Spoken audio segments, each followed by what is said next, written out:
Should we move on in the Western Conference? Let's do it. Let's do it. All right. Nikola Jokic and the Denver Nuggets closed the regular season on a league-best 12-game winning streak. That earned them the 3 seed in the West and first-round series against Anthony Edwards and the Minnesota Timberwolves.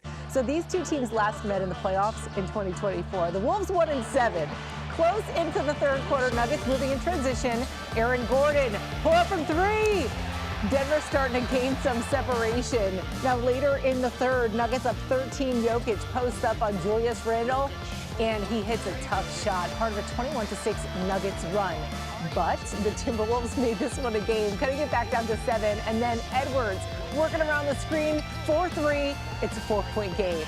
A couple minutes later, Nuggets with a fast break. Jamal Murray can't hit from outside, but the Joker's there for the tip. So the Nuggets are trying to hang on in this one. Wolves need another spark, but they turn it over, trying to get a little too creative right there. Jokic is going to feed it up ahead, and watch Bruce Brown for the slam. The Joker finishes with a triple-double. The Denver crowd fired up, and that was just too much for Minnesota to overcome. Nuggets take game 1. The final score 116-105. So what do you think of the Nuggets' performance here in Game 1? Well, Jamie, it's not surprising because they closed the regular season winning 12 consecutive games. Nikola Jokic, he got a triple-double today. Again. He's averaged a triple-double the entire season. I've told some assistant coaches on this whole MVP race. Some people chose Shai Gilgeous-Alexander, but there were still a few people that also chose Nikola Jokic because of how consistent he's been.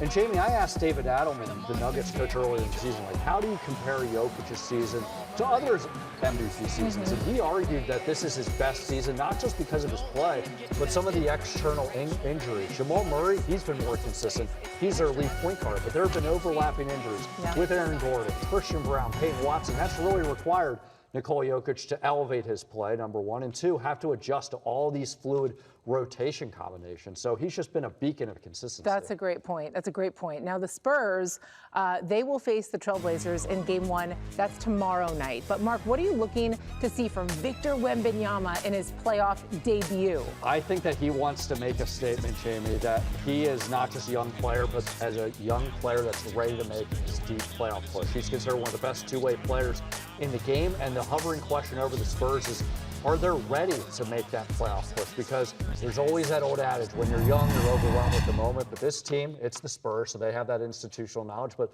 they have some good veterans around that group with De'Aaron Fox, Harrison Barnes. But in fairness, Victor Wembanyama, very mature for his age. So I think that he wants to show that he's ready for that playoff stage. I kind of can't wait to see him in action, for being honest. Moving on to the Thunder, who begin their quest for back-to-back championships tomorrow against the Suns. The Thunder are such heavy favorites to win it all. Why, Mark? Again. Well, it's hard to go back-to-back. It's hard to go back-to-back. And Jamie, speaking of going back-to-back, there hasn't been a repeat champion since 2019.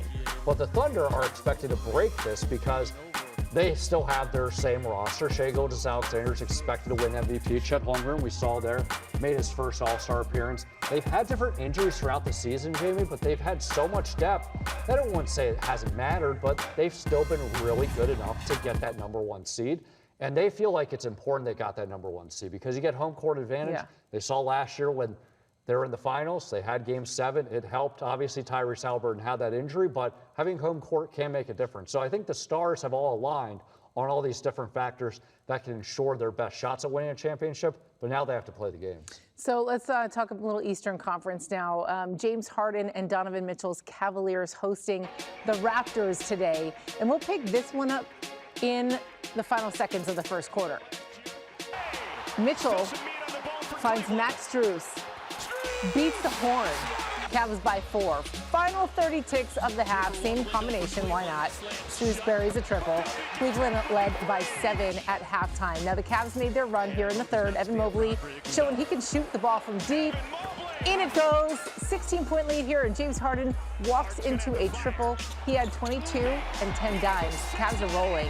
Now Mitchell wants in on the scoring attack. Watch this. Easy finish. Spida led with 32. The Cavs outscore the Raptors by 14 in the third period, easily taking Game 1 at home, 126-113. Both teams, you really just get a feel for the atmosphere, you know, the the details on what both teams are trying to do, both ends of the ball. We still didn't play well. They didn't play well, but it'd be like that. So watch film and get better. I'm sure they're going to come with adjustments. We make adjustments and then be prepared. James Harden looking like he was ready to go to prom. He knows how to dress for the occasion. There you go.